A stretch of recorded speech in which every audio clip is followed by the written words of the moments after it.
At Father's Day dinner with my daughter, I received a message from an unknown number. Don't eat anything. Stay alive. I was shocked and left the table without saying a word. As I walked out, 5 police officers stormed in through the door and handcuffed her. Subscribe to the channel for more stories like this and comment the city you're watching from. The fork trembled in my hand as I read the message for the 3rd time. Don't eat anything.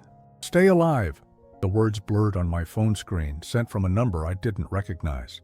My heart hammered against my ribs as I glanced across the table at Everly, my daughter, who was chatting cheerfully about her new job at the marketing firm. "Dad, you look pale. Are you feeling all right?" Everly's voice carried that familiar note of concern that had become so common over the past year. She reached across the table, her manicured fingers touching my forehead. "You've been having those dizzy spells again, haven't you?" I wanted to tell her about the message, but something stopped me. Instead, I pushed my plate of beef stroganoff away, the rich aroma that had seemed so appetizing moments before, now making my stomach churn. "I'm just not very hungry tonight, sweetheart." Everly frowned, her green eyes narrowing slightly. "But I made this especially for Father's Day. You always loved my stroganoff." She paused, then added with a gentle laugh, "Remember how you used to say it was even better than Mom's?" The mention of Sarah, my late wife, sent a familiar pang through my chest. Sarah had been gone for 3 years now, and Everly had stepped in to fill that void, cooking for me, visiting twice a week, making sure I took my medications. She'd been my angel during the darkest period of my life. "I know, honey. It's delicious, really. I started to explain when my phone buzzed again. This time it was a call from the same unknown number. My hand shook as I declined it. "Who keeps calling you?" Everly asked, her fork pausing midway to her mouth. "Probably a telemarketer," I mumbled, but my voice sounded unconvincing even to my own ears. The phone buzzed once more with another text. "Get out now! Police coming!" Terror shot through me like ice water. I stood up so abruptly that my chair scraped against the hardwood floor. "I need some air." "Dad, what's wrong? You're scaring me." Everly set down her fork and started to rise, but I was already moving toward the front door. That's when I heard them. Heavy footsteps on my front porch, the crackle of radio static, low voices coordinating something. My blood turned to ice as I realized what was happening. The front door exploded inward with a thunderous crash. 5 police officers in tactical gear stormed through, their weapons drawn, shouting commands that echoed off the walls of my quiet suburban home. "Police, nobody move! Hands where we can see them!" I stumbled backward, my hands automatically rising above my head.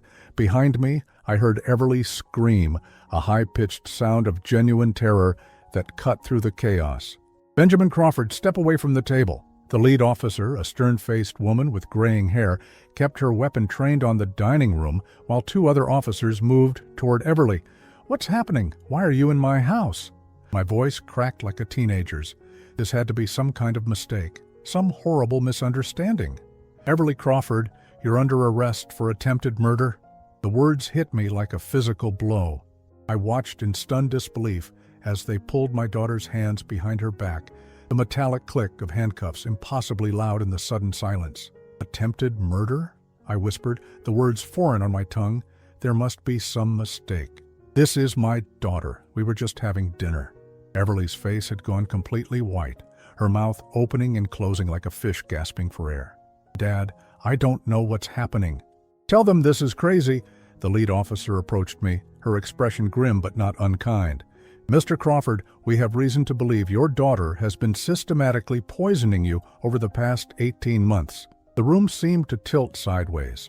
Poisoning? My Everly? The daughter who had nursed me through pneumonia last winter, who brought me homemade soup when I was sick, who never missed a birthday or holiday? "That's impossible," I said. But even as the words left my mouth, fragments of memory began surfacing.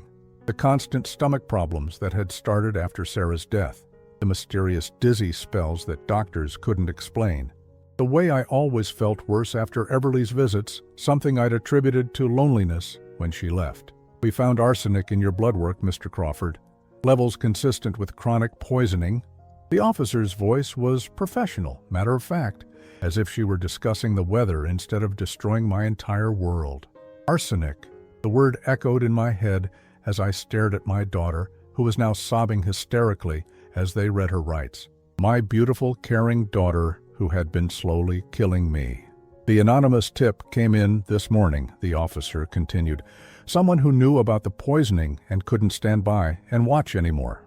I looked at the table, at the plate of stroganoff I'd been about to eat, at the glass of wine Everly had poured for me with such loving care. How many times had she served me death disguised as devotion?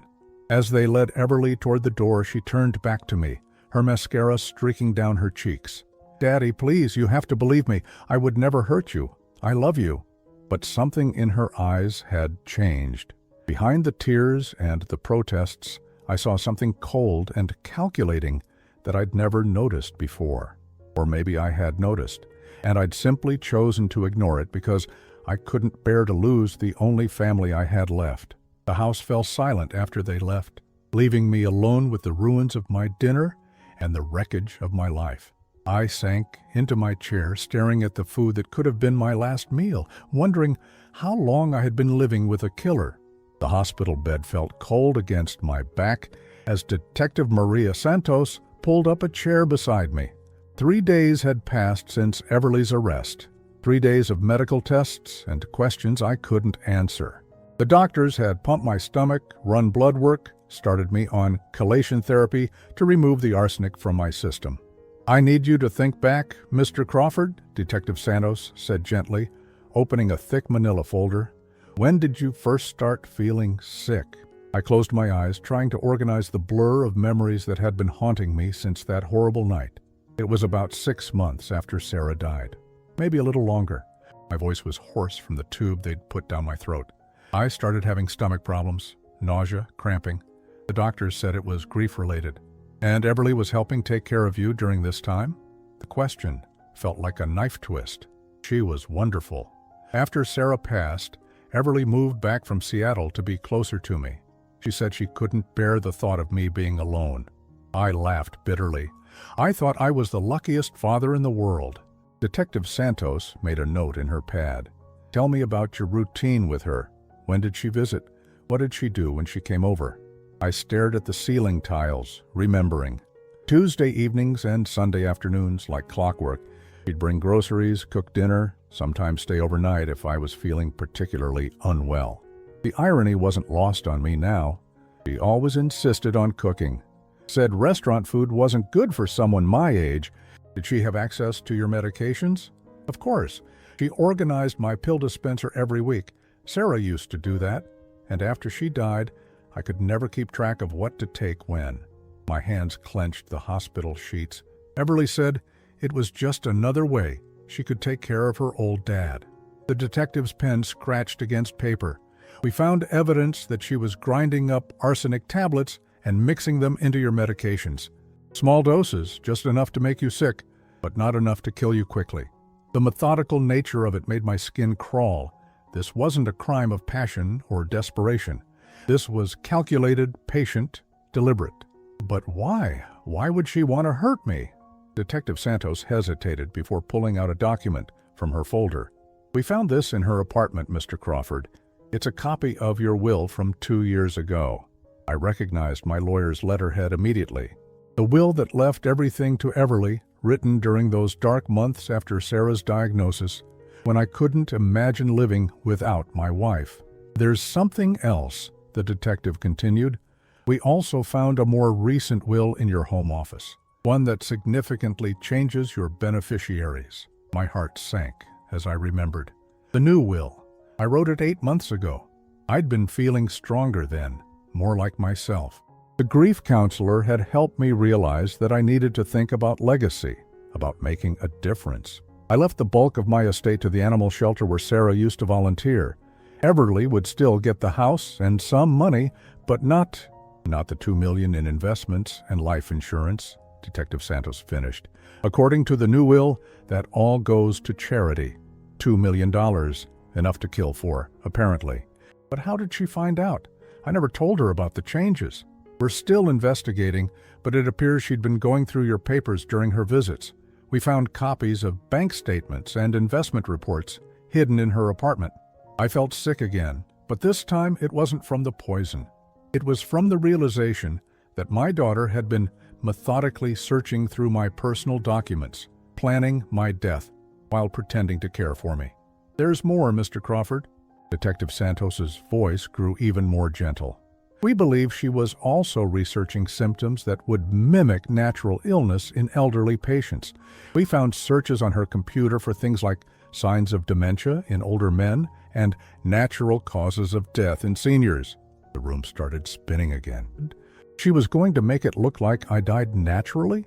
"The medical examiner believes that if she'd continued with the current dosage, you would have appeared to die from organ failure within another 6 months.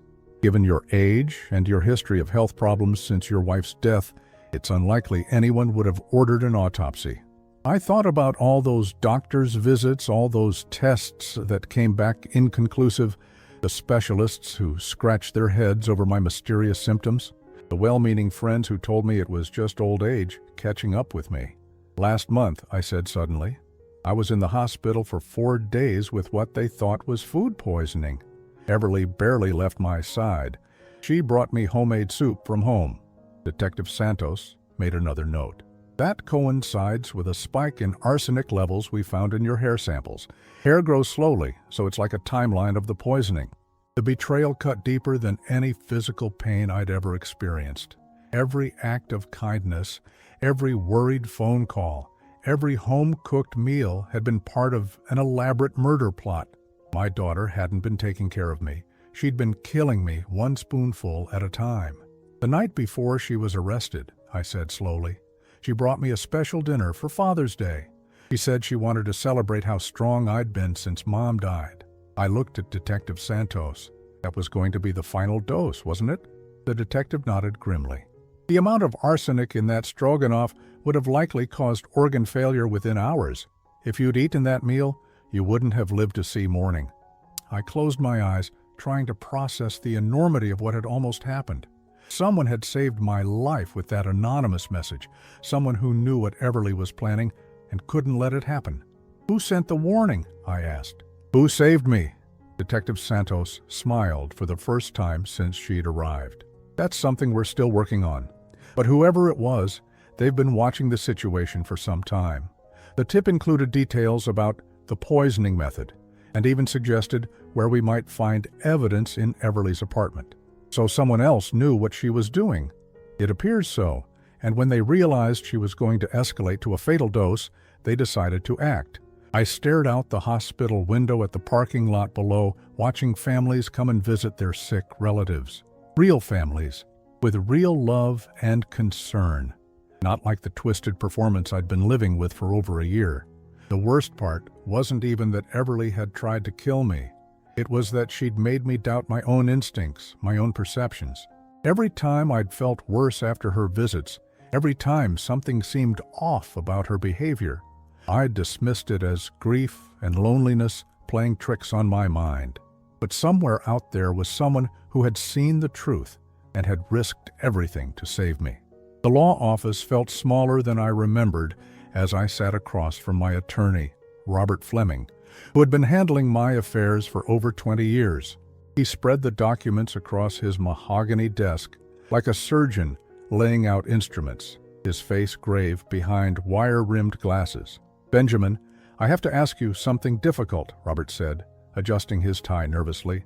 "When you came to me 8 months ago to change your will, did you tell anyone about the modifications?" I shook my head slowly. "No one.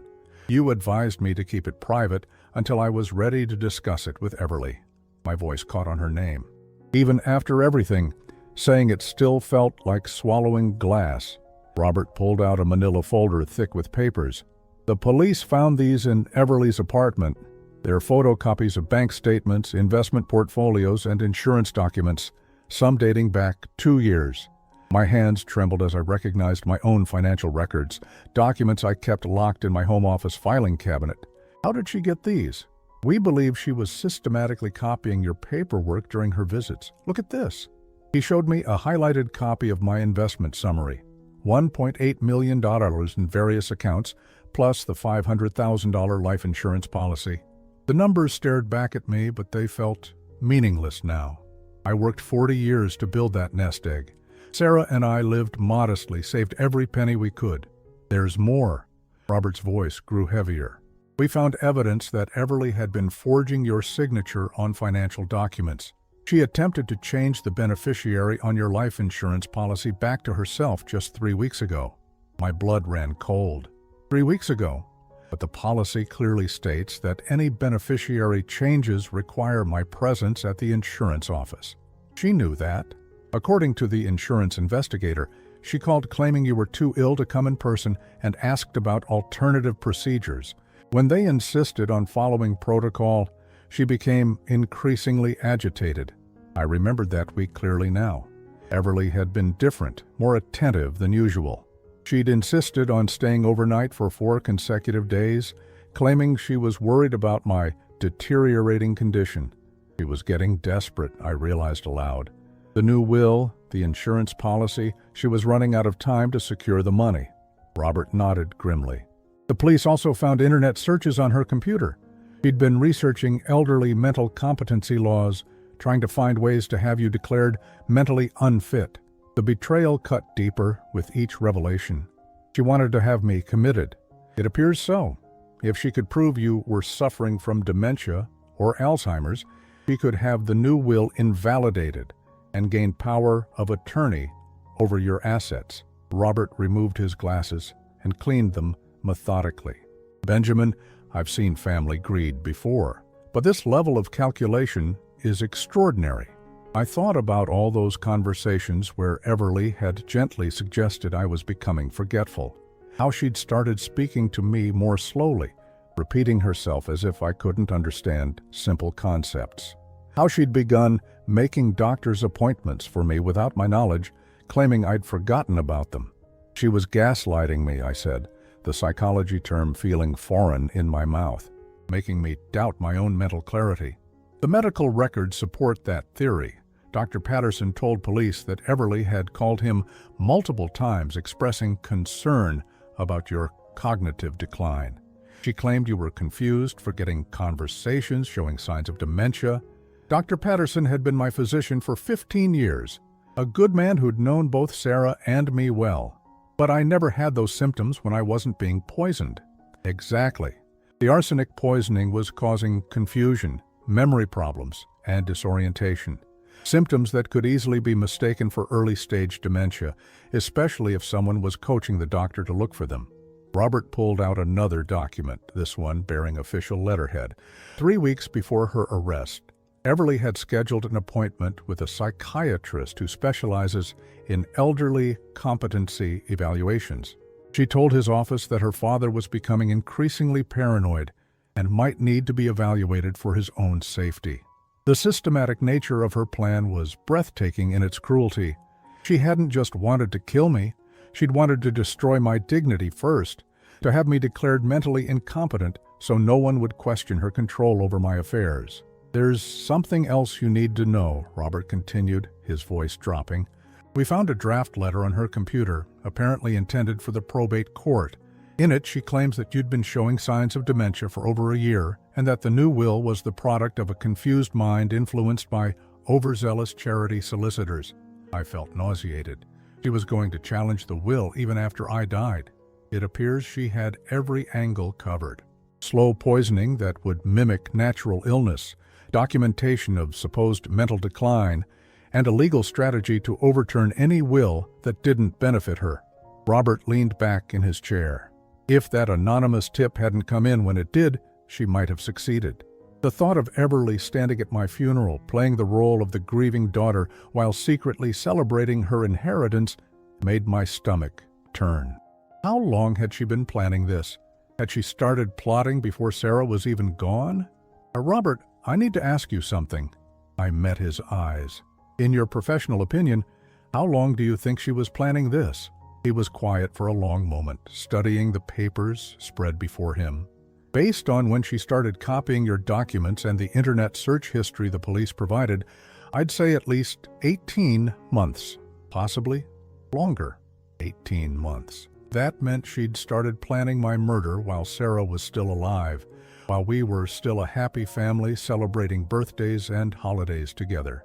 The daughter who'd held my hand at Sarah's funeral had already been calculating how much my death would be worth. The most chilling part, Robert continued, is how patient she was. Most people who commit crimes for money act impulsively, make mistakes, but Everly was methodical. She researched, she planned, she executed each step carefully. I thought about all the meals she'd prepared, all the medications she'd organized, all the concerned phone calls, checking on my health. Each interaction had been a performance, every act of love a step closer to my grave. What happens now? I asked, suddenly feeling every one of my 65 years. The district attorney is building a strong case. Attempted murder, elder abuse, fraud, forgery. She's looking at 25 years to life. Robert gathered the papers into neat stacks. As for your estate, the new will remains valid. Your wishes will be honored. 25 years to life. The daughter I'd raised, the child I'd read bedtime stories to and taught to ride a bicycle, would spend the rest of her life in prison. Part of me felt relief that justice would be served, but a larger part felt only emptiness, a hollow ache where my love for her used to live. There's one more thing, Robert said, hesitating. The police want to know if you'd like to write a victim impact statement for her sentencing hearing. A victim impact statement. What could I possibly say that would capture the magnitude of this betrayal? How do you explain to a judge that your own child had not only tried to kill you, but had systematically destroyed your trust, your peace of mind, your very sense of reality? I'll think about it, I said, though I already knew the answer. Some wounds are too deep for words, some betrayals too complete for explanation. As I left Robert's office, I realized that Everly hadn't just tried to steal my money.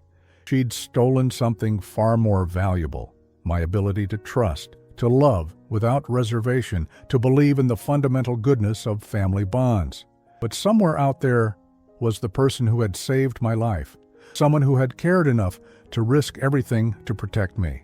In a world where my own daughter had tried to destroy me, there was still hope that not all human connections were poisoned. The county jail visiting room smelled of disinfectant and despair. I sat at the metal table, my hands folded tightly in my lap, waiting for them to bring Everly in. Detective Santos had strongly advised against this visit, but I needed to look my daughter in the eye one more time. I needed to understand how the child I'd raised had become capable of such calculated evil. When the door opened, I barely recognized the woman they escorted in. Gone was the polished, professional appearance I'd grown accustomed to.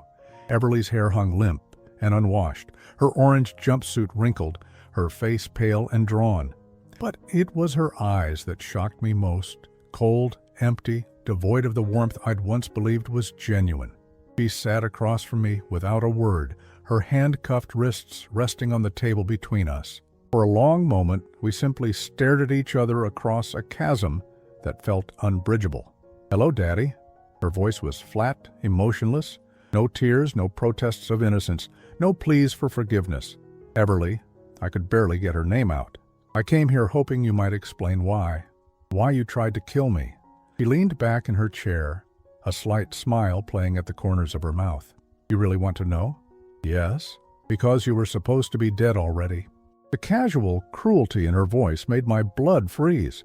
"Do you have any idea how frustrating it's been, watching you hang on week after week?" I had everything planned perfectly. The clinical detachment in her voice was more terrifying than any emotional outburst would have been. This wasn't my daughter speaking. This was a stranger wearing her face. "Planned for how long?" I asked, though I wasn't sure I wanted to know the answer. "Since Mom got sick." Everly examined her fingernails as if discussing the weather. When the doctors told us she had maybe 6 months to live, I started thinking about what would happen after. You were so lost without her, so dependent. It would have been easy to make it look like grief just overcame you. My heart hammered against my ribs. "You started planning my murder while your mother was dying?" "I started planning my future," she corrected. "You and Mom lived like paupers, saving every penny for a retirement you'd never get to enjoy. All that money just sitting there while I struggled to make ends meet in Seattle." I thought about all the times I'd offered to help her financially, all the times she'd proudly declined, insisting she wanted to make her own way in the world. You never told me you were struggling. Because I knew you'd want to help, and I didn't want your help. I wanted your money, all of it. Her eyes glittered with a cold light.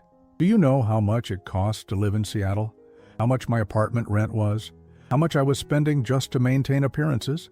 So you moved back here to kill me. I moved back here to be your devoted daughter, to take care of you in your grief until your broken heart just stopped beating.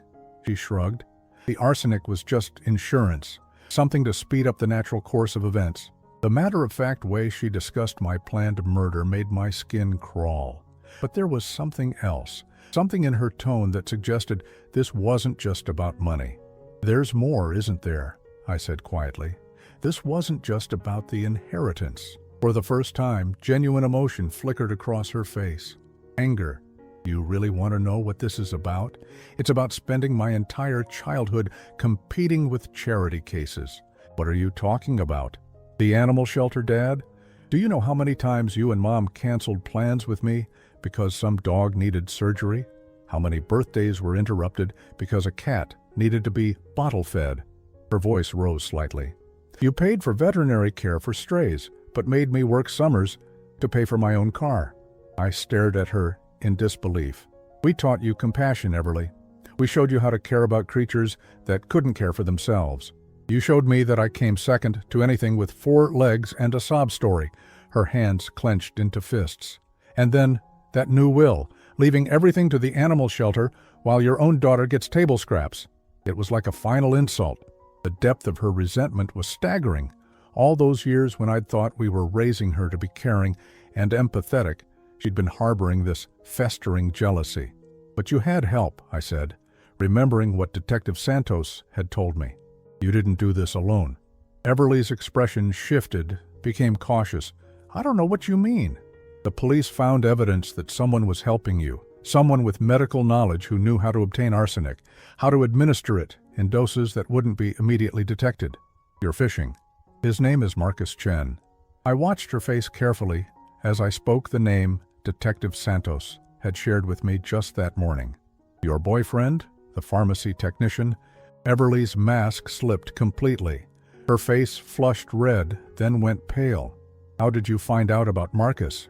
The police traced the arsenic to a batch stolen from the hospital pharmacy where he works. They have security footage of him accessing the chemical storage room on multiple occasions when he wasn't scheduled to be there.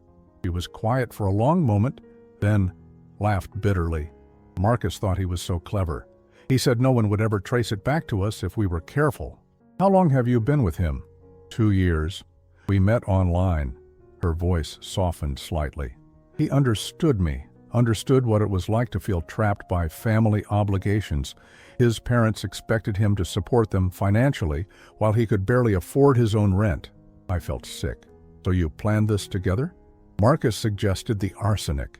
He said it was almost impossible to detect unless doctors knew specifically to look for it. We researched the symptoms, the dosage, everything. She looked up at me with something that might have been pride. We planned to get married after you died, use the inheritance to start fresh somewhere else. The calculated nature of their plan was breathtaking. 2 people who'd found each other through shared greed and resentment, bonding over the fantasy of murdering their own family members for money.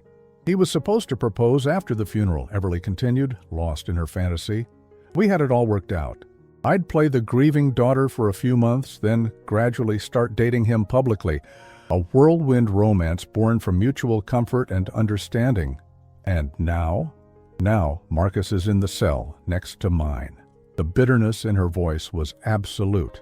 He threw me under the bus the second they arrested him. Claimed I seduced him into helping me, that it was all my idea. Even among thieves and murderers, there was no honor. The man she'd trusted with her deepest secrets had betrayed her just as thoroughly as she'd betrayed me. The police told me something else, I said quietly. They said Marcus has been feeding information to someone on the outside, someone who's been watching both of you. Everly's eyes widened. What kind of information? Details about the poisoning schedule, when you were planning to administer the final dose. That's how someone knew to warn me that night. That's impossible. Marcus wouldn't. She trailed off, realization dawning on her face. Unless he was trying to save himself? Maybe he got cold feet and decided to sabotage the whole thing. But I could see in her eyes that she didn't believe it. Someone else had been involved, someone who'd been watching their plan unfold and had ultimately decided to save my life rather than let it proceed. Whoever it was, I said, standing to leave, they cared more about my well-being than my own daughter did. Everly looked up at me, and for just a moment I saw a flicker of the little girl she'd once been. But it was gone so quickly I might have imagined it. I hope it was worth it, Dad, choosing animals over your own child. As the guard led her away, I realized that this would be the last time I'd ever see her. The daughter I'd loved was gone, had maybe never existed at all. What remained was a stranger who happened to share my DNA and my name, but none of my values or love. But someone out there had values. Someone had cared enough to save me when my own flesh and blood had failed. Now I needed to find out who. The coffee shop on Maple Street buzzed with the usual afternoon crowd, but I sat alone at a corner table, stirring my cup absently while watching the door. Detective Santos had called that morning with news that would change everything I thought I knew about my rescue. "Mr. Crawford?" A soft voice interrupted my thoughts. I looked up to see a woman in her early 60s approaching my table. She was petite, with silver-streaked brown hair pulled back in a simple ponytail, and kind brown eyes behind wire-rimmed glasses. Something about her seemed familiar, but I couldn't place where I might have seen her before. "I'm Benjamin," I said, standing and extending my hand.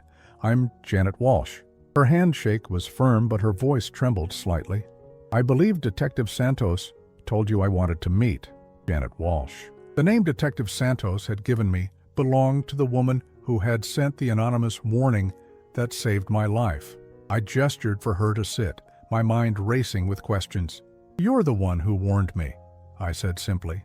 She nodded, settling into the chair across from me. "I wasn't sure I should reveal myself, but after everything that's happened, I felt you deserved to know who saved you and why." I studied her face, still trying to place where I might have known her from. She seemed nervous, fidgeting with the handle of her purse, glancing around the coffee shop as if making sure we weren't overheard. "How did you know what Everly was doing?" I asked. Janet took a deep breath before answering.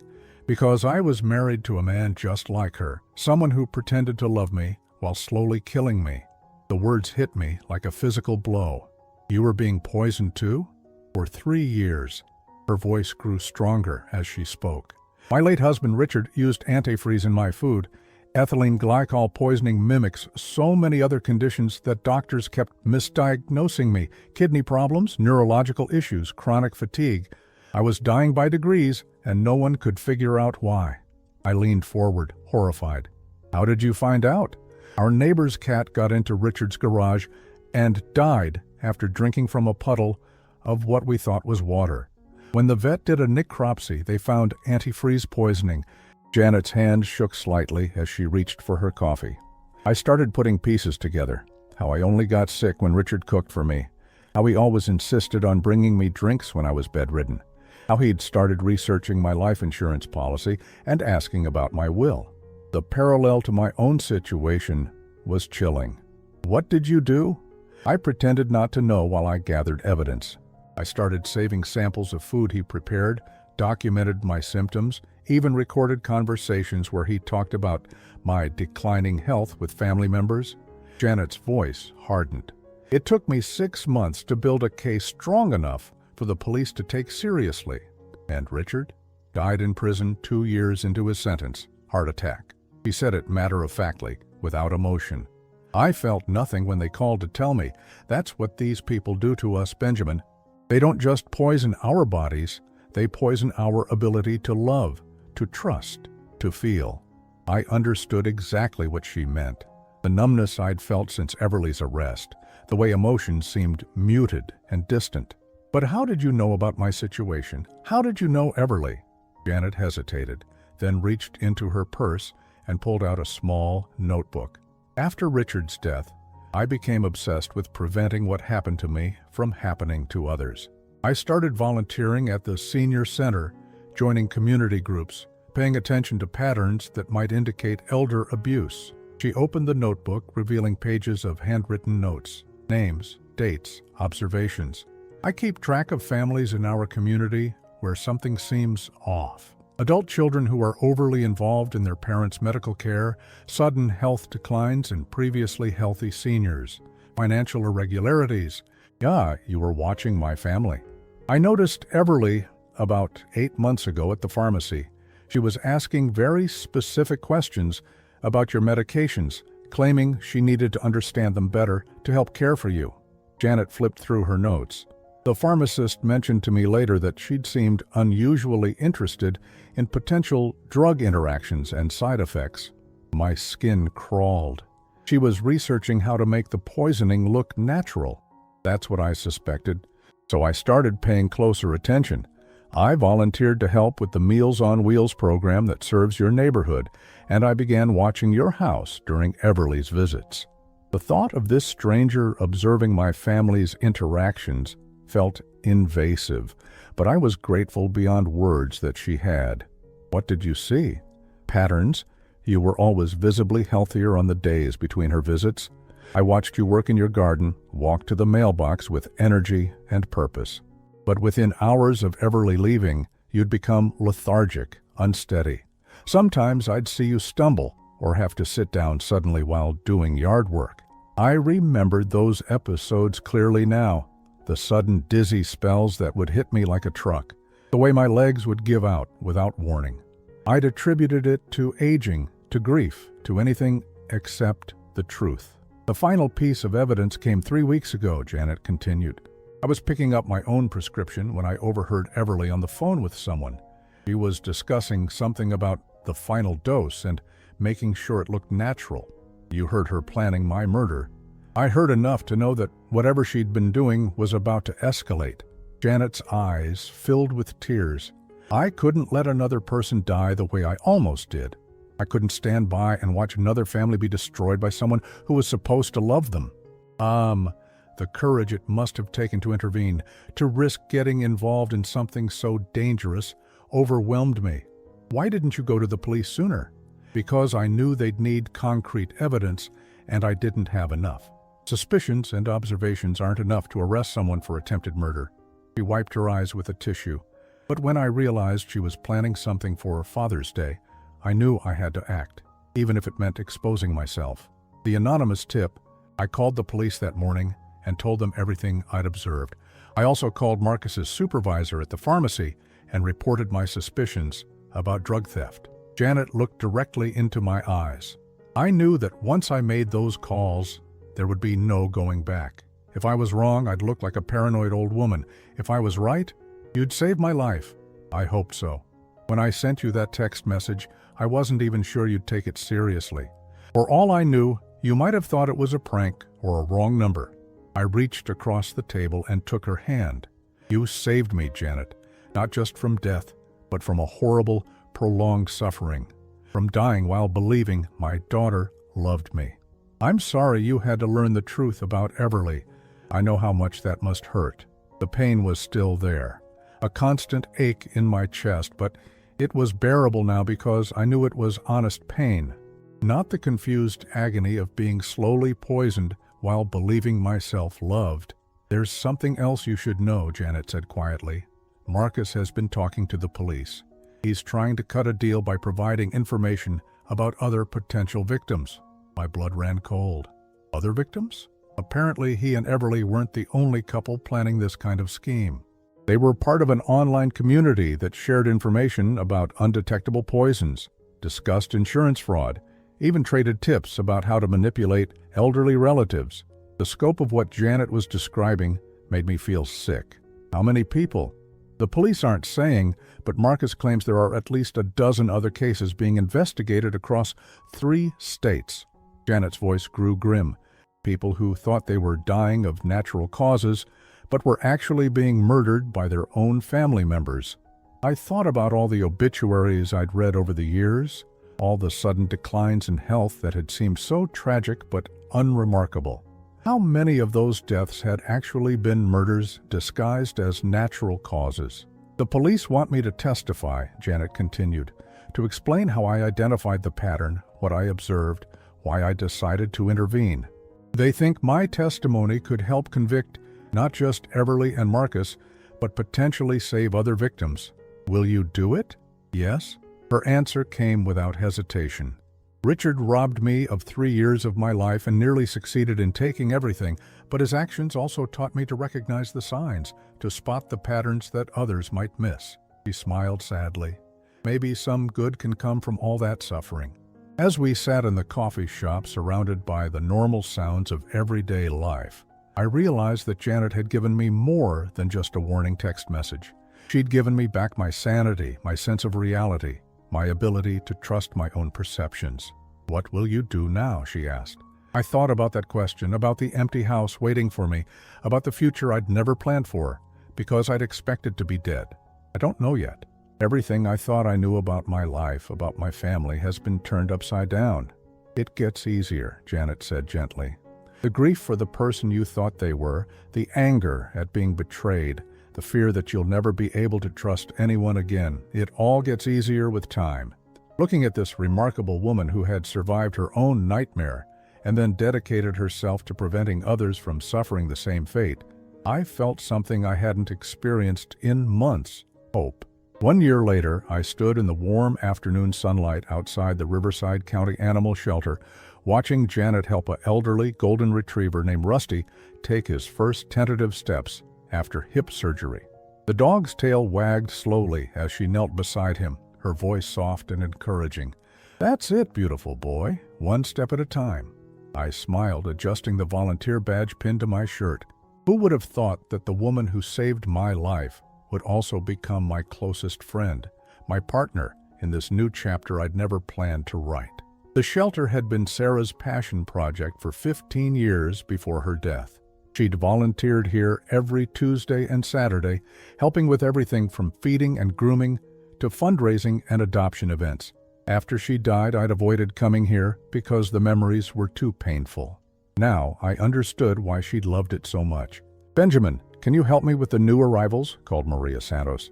Not Detective Santos anymore, but Maria, the former police officer who'd left the force 6 months ago to become the shelter's operations manager.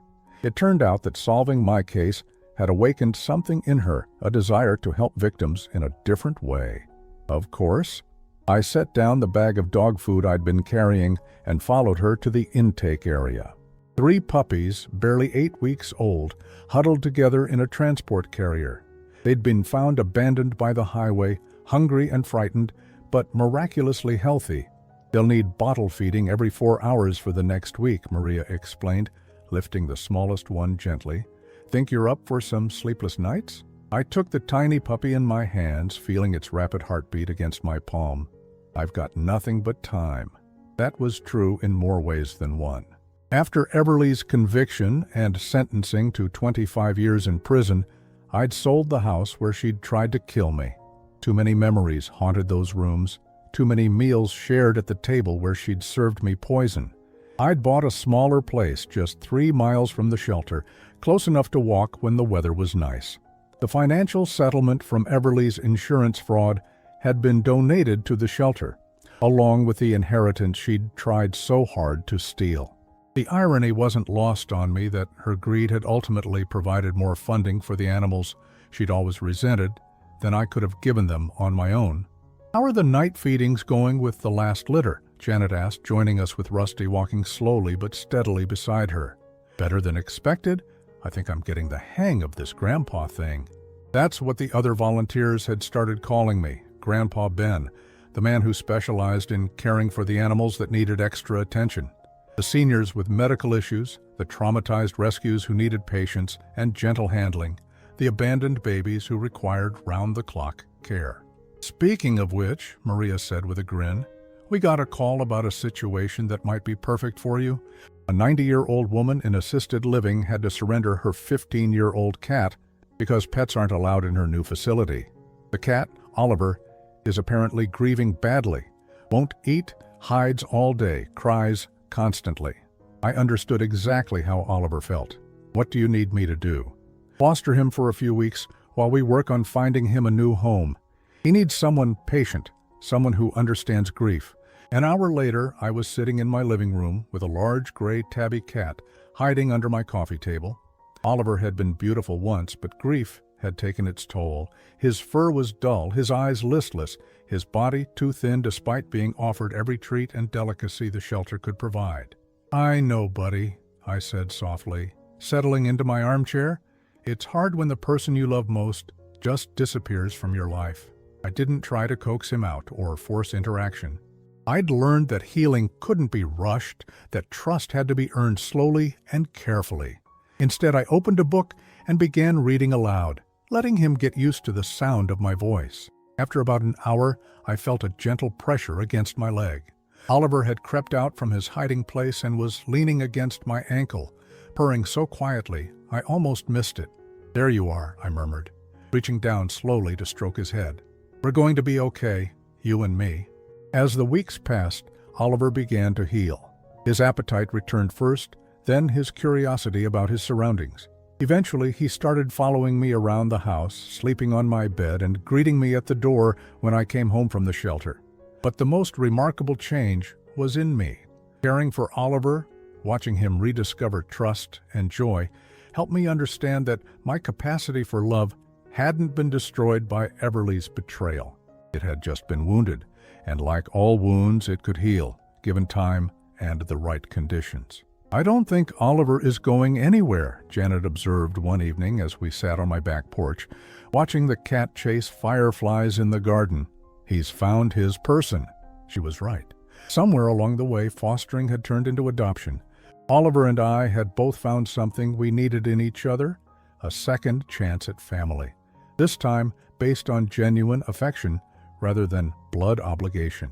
"Have you heard anything about the other cases?" I asked. The investigation Janet had helped trigger had indeed uncovered a nationwide network of family members poisoning elderly relatives. The final count was staggering: 17 confirmed victims across 6 states, with 3 more cases still under investigation. Maria told me this afternoon that they convicted the last of the conspirators, a woman in Oregon who'd been poisoning her mother-in-law for 2 years. Janet's voice carried a mixture of satisfaction and sadness. "She'll serve 15 to 20 years. And the survivors? Most are doing well. There's a support group now, people who've been through what we experienced. Would you be interested in joining?" I considered it. For months, I'd avoided talking about what happened, had tried to process the betrayal and trauma on my own, but maybe there was value in connecting with others who understood the particular horror of being betrayed by family. "Maybe," I said. "I'm not ready yet, but maybe someday." Janet nodded. She understood better than anyone that healing happened on its own timeline. As the sun set behind the trees, I felt Oliver jump onto my lap, settling in for his evening nap. His purr was strong and steady now, the sound of contentment rather than comfort-seeking. He'd found his way back to happiness, and in helping him do so, I'd found my own path forward. My phone buzzed with a text from Maria. "Emergency intake. 3 senior dogs from a hoarding situation. Need experienced fosters ASAP. You available?" I looked at Janet, who was already reaching for her car keys with a smile. "Looks like our evening just got more interesting." "Always," she replied. "But that's what makes it worthwhile." As we drove toward the shelter, Oliver secured in his carrier on the back seat, I realized that this was what happiness looked like for me now. Not the family I'd thought I had, but the community I'd chosen. Not the daughter who'd pretended to love me while planning my death, but the friend who'd risked everything to save me. Not the comfortable retirement I'd planned, but this messy, demanding, deeply rewarding work of healing broken creatures, including myself. Everly had tried to steal my future, but she'd failed in the most fundamental way.